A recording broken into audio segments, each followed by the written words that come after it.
Para crear una clase en Python, comenzamos creando un fichero que contenga a dicha clase.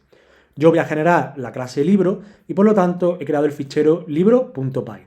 Dentro de este fichero empezamos especificando class, después el nombre de la clase, libro, que por cierto es buena práctica que el nombre de las clases, tanto en su fichero como dentro del fichero, la primera letra vaya en mayúscula, para diferenciarla de las funciones.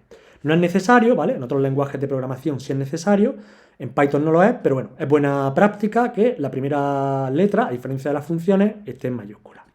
Bien, ¿y qué es lo que va a tener dentro la clase? Pues bueno, la clase puede tener muchas cosas dentro, ¿de acuerdo? Pero algo que siempre va a tener es el constructor. En Python el constructor se especifica de la siguiente manera: def // init // y después vamos a especificar tanto atributos, variables, como los objetos de dicha clase tengan. Me explico. Un libro, ¿por qué está definido? Pues está definido por su título, por su lista de autores, por su lista de géneros, por el número de palabras que tiene, por el precio. Pues todo ello, ¿no? Todos esos atributos, todas esas variables, las especificamos en el constructor. Y aparte, el constructor tiene un primer elemento, bueno, el constructor y todos los métodos de las clases tienen un primer elemento que es self y que hace referencia al propio objeto en sí. Vale, ¿y qué hace este constructor? Pues lo único que hacemos es inicializar cada uno de los atributos de la clase. ¿Cómo lo hacemos? Pues el constructor más simple, más sencillo, luego veremos que se pueden hacer más cosas, sería tan simple como lo siguiente: poner self y uno de los atributos de la clase igual a ese atributo, ¿de acuerdo? Este es el constructor más sencillo. Y aquí lo único que estamos diciendo es, oye, el título del libro que vas a generar, ¿vale? Self.título es igual al título que yo te paso como argumento de entrada. Entonces el constructor básico, ¿vale? Más básico que podemos construir es tan sencillo como a cada uno de los atributos que le entra como parámetro, hacérselos corresponder a los atributos del objeto. Bien, entonces con esto ya tendríamos una clase funcional en tanto que podemos crear objetos de la clase libro. Vale, ¿cómo creamos objetos de la clase libro? Pues en otro programa, en otro fichero, perdón, nos vamos y lo primero que hacemos es importar la clase libro. Para ello, from libro, import libro. Y ahora llamamos al constructor. El constructor de la clase siempre se llama, ¿de acuerdo? Siempre se invoca pues con el nombre de la clase. Y entre paréntesis vamos a poner todos los atributos, los valores de los atributos de dicho objeto, ¿no? Pues aquí estaría diciendo que, oye, voy a crear un objeto que es el libro La Divina Comedia, cuyo autor es Dante, cuyos géneros son poesía y epopeya. Esto de aquí es el ISBN, que es el número identificativo del libro, ¿vale? Es como el ID, ¿vale? El identificador del libro, una especie de carnet para el libro. Y bueno, el libro tiene 13.600 palabras y costaría 10,5 euros. Y esto nos genera un libro y lo almacena en la variable lib1. ¿Vale? Y ahora en lib1 pues puedo preguntarle por sus valores, ¿no? Si yo digo print lib1 título, pues me dice que, oye, el título del libro es La Divina Comedia. Pero también podría preguntarle por los autores, ¿no? Y si le pregunto por los autores, pues me dice que, bueno, hay un solo autor y es Dante. Antes de seguir añadiendo funcionalidad a nuestra clase, vamos a volver al constructor.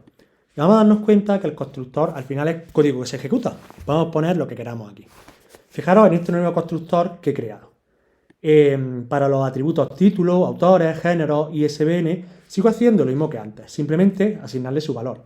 Pero podemos hacer acciones adicionales. Por ejemplo, me puede decir que si el número de palabras que le he insertado es mayor o igual que 0, que el número de palabras del libro sea dicho número. Ahora bien, si se me va la olla y inserto un número de palabras inferior a 0, pues, bueno, no tiene sentido que un libro tenga menos 100 palabras, ¿vale? Pues en ese caso diré que el libro tiene 0, o un valor por defecto que yo considere que tiene sentido. De igual manera, puedo decir que el precio, oye, si el precio es mayor o igual que 0, perfecto. Que su precio sea ese precio, pero ojo, lo voy a redondear a 2 cifras decimales, ¿de acuerdo? Porque no tiene sentido un precio con 3 cifras decimales, ¿vale? Y si no, si metemos un precio negativo, que no tiene ningún sentido, pues, bueno, digo que sea 0. Y aparte, bueno, voy a decir que tenga un atributo adicional, mi clase, ¿vale? Por un lado voy a tener el precio base y por otro lado voy a tener el precio de venta, ¿vale? El precio, pues después de aplicarle los impuestos, los descuentos o lo que sea que yo le vaya a aplicar, ¿no? Entonces, fijaros que precio de venta, es un atributo de la clase, pero no le entra al constructor como parámetro porque se genera a partir de otro atributo. En este caso es una simple igualación, ¿vale? Pero podríamos hacer que fuese pues, ese atributo multiplicado por algo o con alguna transformación realizada. Bien, vamos a añadir ahora métodos a nuestra clase.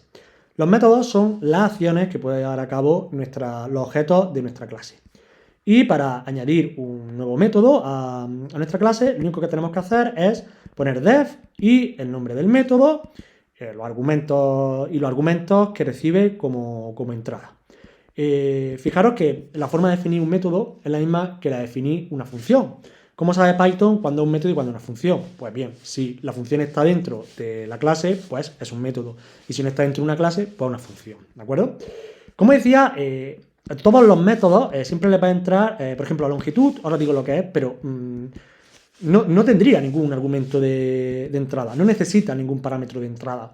Ahora bien, como ya he dicho antes, todos los métodos siempre reciben como primer argumento self, ¿de acuerdo?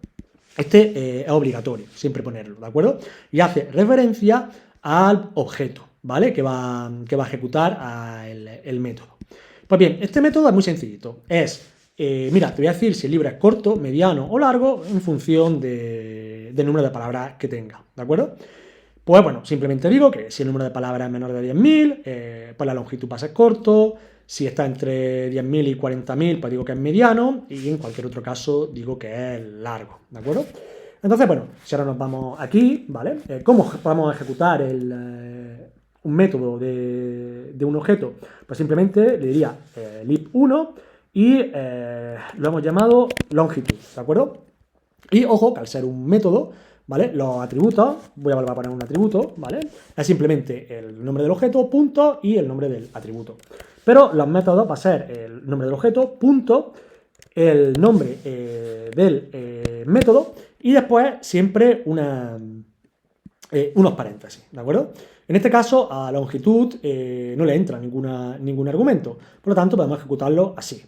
Y si ejecutamos el programa, pues nos dice que, oye, la longitud de la Divina Comedia, ¿vale? Pues es un libro mediano, ni grande ni pequeño.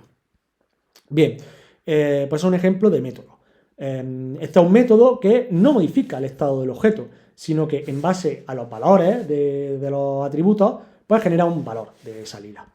Y luego tenemos otro tipo de métodos, bueno, hay muchos tipos de métodos, ¿no? Pero los dos más comunes serían métodos que te devuelven un valor en base al estado de los atributos del objeto, este de aquí, que acabamos de ver, y otros métodos que lo que hacen es modificar los atributos del objeto en base a los argumentos de entrada.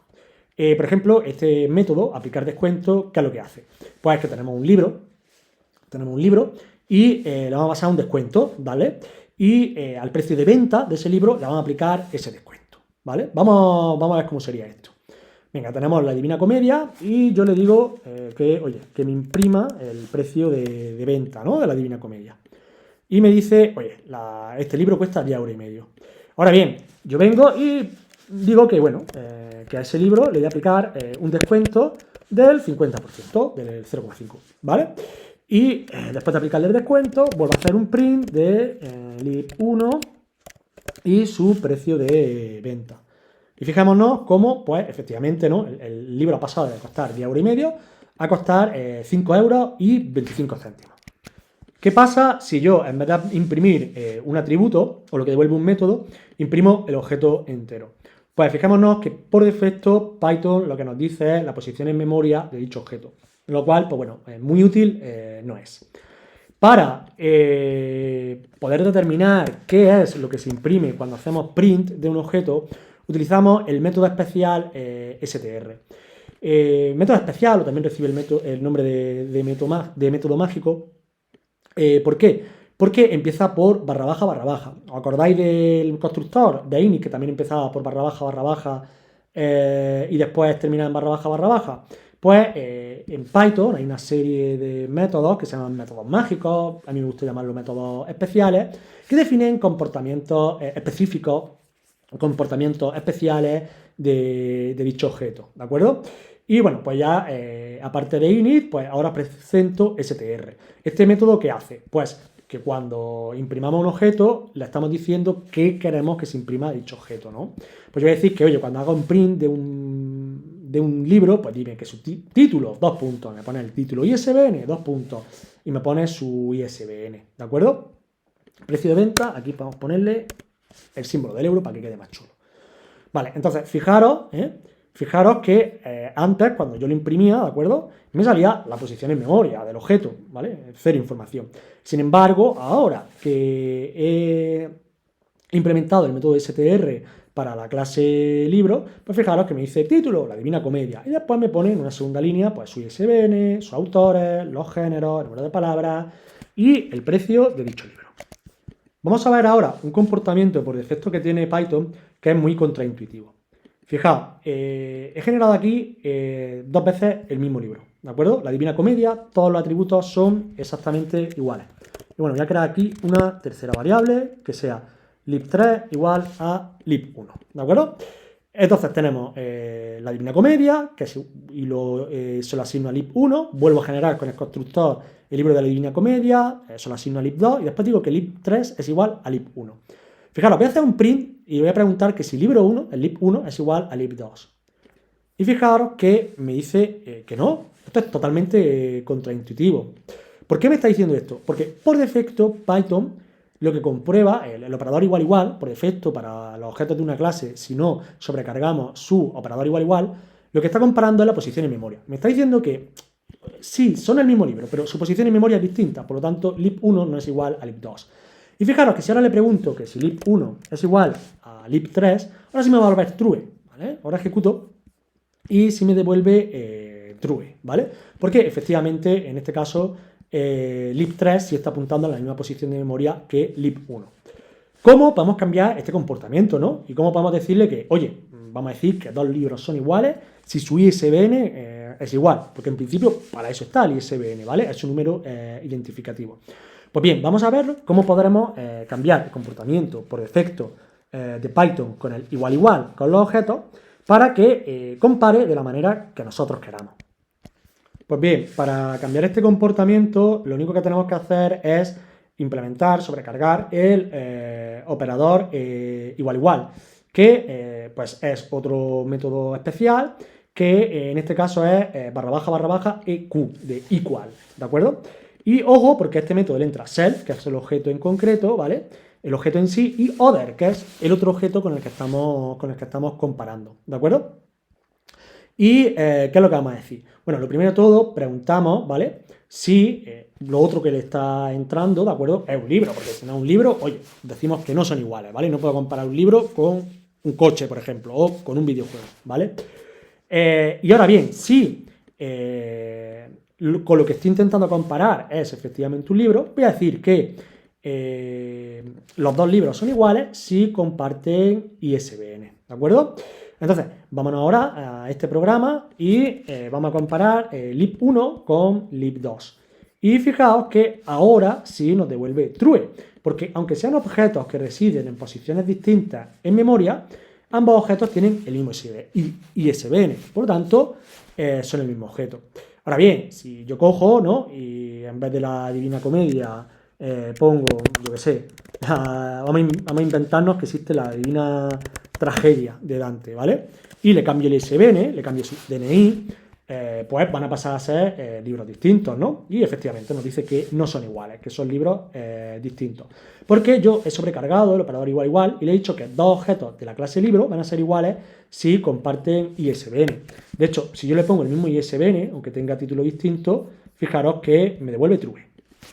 Por cierto, una vez que hemos sobrecargado el operador igual igual, no nos hace falta sobrecargar el operador distinto, porque por defecto el comportamiento del operador distinto es lo contrario al operador igual igual. Por lo tanto, una vez tenemos eq implementado, el distinto nos va a funcionar tal y como queremos.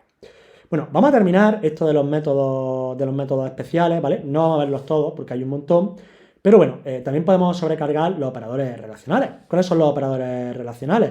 Pues menor que, mayor igual, ¿de acuerdo? De hecho, aquí lo estáis viendo, ¿vale?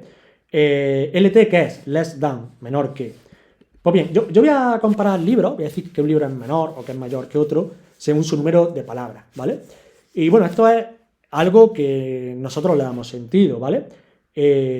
Podríamos decir que un libro es menor que otro por el número de palabras, o podríamos decir que lo es por su puntuación, si tuviésemos el atributo puntuación, o por su precio, ¿de acuerdo? Esto le damos nosotros sentido a estos operadores en los objetos que nosotros hacemos. Bueno, luego también tenemos LTE, que es less than equal, ¿de acuerdo? O sea, menor o igual, GT mayor que, y GTE mayor o igual que ¿de acuerdo? Y aquí, bueno, básicamente estoy comparando los libros en relación a su número de palabras. Entonces, pues bueno, imaginamos que tenemos la Divina Comedia y que tenemos la Divina Tragedia, que, bueno, este es un libro muy trágico y tiene 150.000 palabras, ¿de acuerdo? Y yo ahora le puedo preguntar, oye, el libro 1 es más chico que el libro 2. Y fijaros que me dice que true, ¿no? Que efectivamente que este libro con 13.000 palabras es más chico que este libro con 150.000 palabras, ¿no? Y si yo lo hago a la inversa, digo, oye, el libro 1 es mayor que el libro 2, pues me dice que es false, ¿de acuerdo? De todas maneras, como digo, nosotros somos los responsables de especificar el sentido que tiene comparar dos objetos de nuestra clase, que puede que no tenga sentido, ¿de acuerdo? Entonces, si no tiene sentido hacer esta comparación, pues simplemente estos métodos, ¡pop!, los quitaríamos, ¿de acuerdo? Pero como digo, pues bueno, yo elegí el número de palabras, pero podría haber elegido el precio, ¿vale? Y si estamos implementando pues, una clase película, pues ¿cómo comparo películas? Pues, a lo mejor me interesa comparar, decir que una película es mayor que otra si dura más, ¿no? Que la otra. Otro método que podemos sobrecargar es len, ¿de acuerdo? Que lo que le estamos diciendo es, oye, ¿qué pasa si yo utilizo la función len y le entra como argumento de entrada,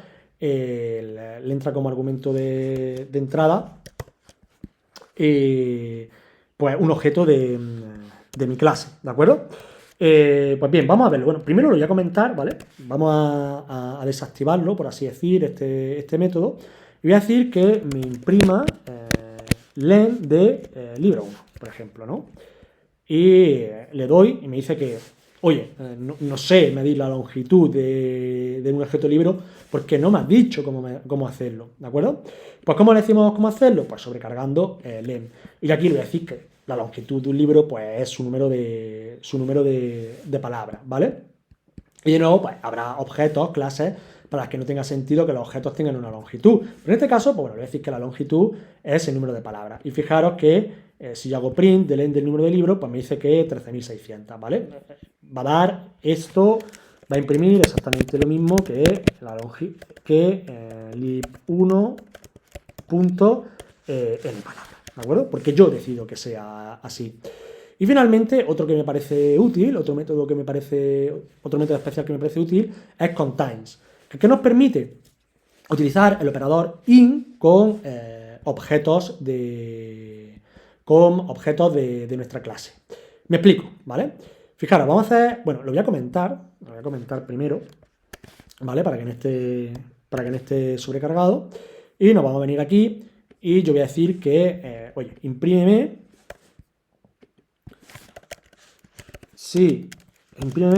comedia y lib1, ¿vale? Vamos a imprimir esto, ¿vale? A ver qué es lo que nos dice. Perdona, aquí hay un fallito. Vale, me sobra ese paréntesis. Vale, y nos dice, oye, el libro no es iterable, ¿de acuerdo? No sé cómo implementar el in, ¿vale?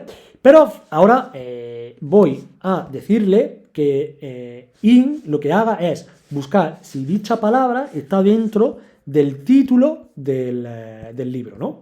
Y fijaros que ahora, cuando le doy a play, a ejecutar, me dice que true, ¿vale? Me dice que efectivamente comedia está dentro es una palabra que está dentro del título del libro 1.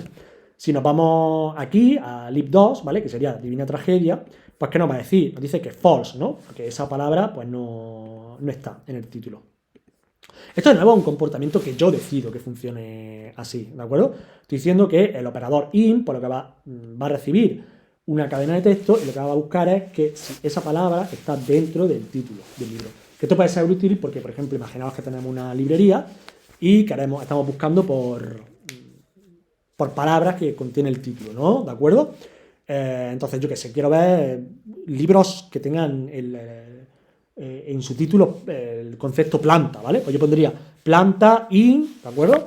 Y podría comprobar si planta está en el título de dicho libro. Y bueno, para este vídeo eso ha sido todo. Quedarían aún muchas cosas por explicar, quedarían por explicar, pues bueno, la herencia, las clases abstractas, el polimorfismo, cómo hacer que los atributos sean privados, los métodos estáticos, muy importantes. Pero bueno, como introducción a la programación orientada a objetos, a la creación de clases en Python, creo que este vídeo está genial. Si veo que gusta y que tiene visualizaciones, pues prometo hacer un vídeo donde veamos estos conceptos más avanzados, pero también muy útiles, como los de métodos estáticos o clases abstractas.